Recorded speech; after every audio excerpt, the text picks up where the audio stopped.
Today, I'll be showing you how to get out of bounds of the Hollowed Lair strike on the Tangled shore in Destiny 2. There's a couple different ways to get out of bounds, and the first one starts in Thieves Landing. We've already put out a couple videos of how to get out of bounds of Thieves Landing, so if you're having trouble following my path, make sure to check the card out in the top right for different ways to get down here. The most important part of this out of bounds is going to be getting under Thieves Landing. Once you do, there's plenty of things that have colliders, including these chains, so just go ahead and work your way over and follow where I'm headed. Once we get over here, we will be able to hit a load zone that loads us in to Quitter's Well. You'll ideally want to be in the center of the cave, as if you're too far left or too far right, you will spawn inside of geometry and probably die. If you stand still in any of these spots, you will get a turn back barrier, but if you get stuck, just spam jump and you should be able to get past everything. The next out of bounds spot is located within Quitter's Well itself. This area can be accessed from Thieves Landing. When I find an out of bounds hole, I usually scour the area to find ways back in. I usually do this because not everybody can sword fly or use some of these techniques that Titans and Warlocks can take advantage of. With that being said, this is one of those spots that I just happened to fall down into when I was jumping around on the outside. Jumping up onto this pipe, you should be able to jump through the holes on this net as there are no colliders blocking you. Once you do that, you can loop around this wall and end up right where we were from the first out of bounds. I did this with my hunter multiple times, so you too should be able to do it. Moving past this little platform, you can jump out and back around up here. There's a bunch of different platforms you can jump to and land, and as you can see, I'm doing that. However, you could probably sword fly for the majority of this if you really wanted to.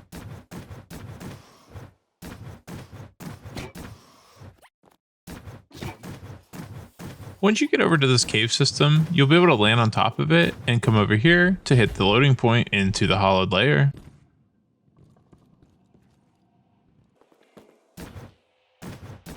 If you're trying to use this path for some sort of speedrun, you're able to get back into the strike if you use this next spot in reverse. Coming to this room where we fight the mini boss ogre, you are able to get up through the ceiling. As with most spots that have sunbeams coming from outside the map, there's a hole and no barrier to stop you from exiting. The easiest way for me to get out was to jump up on top of this pipe and throw a stasis grenade whenever I got close to the spinning gears. You're gonna want to be quick, because if you jump at the wrong time, you will bonk your head and fall back down. Once up here, it's pretty straightforward. Just turn around and you can sword fly or crouch through any of these holes. This next spot is interesting because I was able to do it in the reverse and get over here. However, going from this way, I keep getting stuck in between two kill barriers.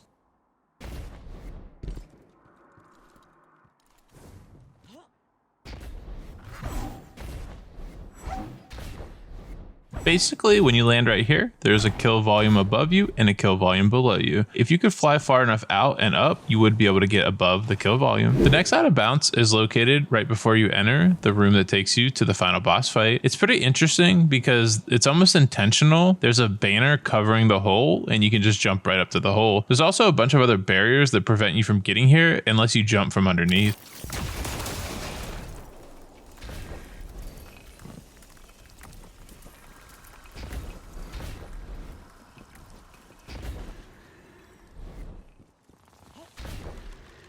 I don't run too many Grandmasters, but I'm assuming you could come up here and camp if you were doing a Grandmasters while your other two teammates were down low fighting.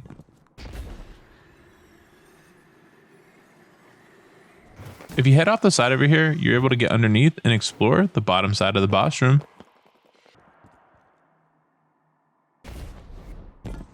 If you look to the right over there, you'll be able to see that there is a dev textured ramp. It's always interesting to see these whenever you get to certain spots outside of bounds. If you learned something new and enjoyed the video, please consider subscribing and leaving a like. If you didn't, then leave a dislike and let us know why in the comments. And as always, stay curious, Guardians.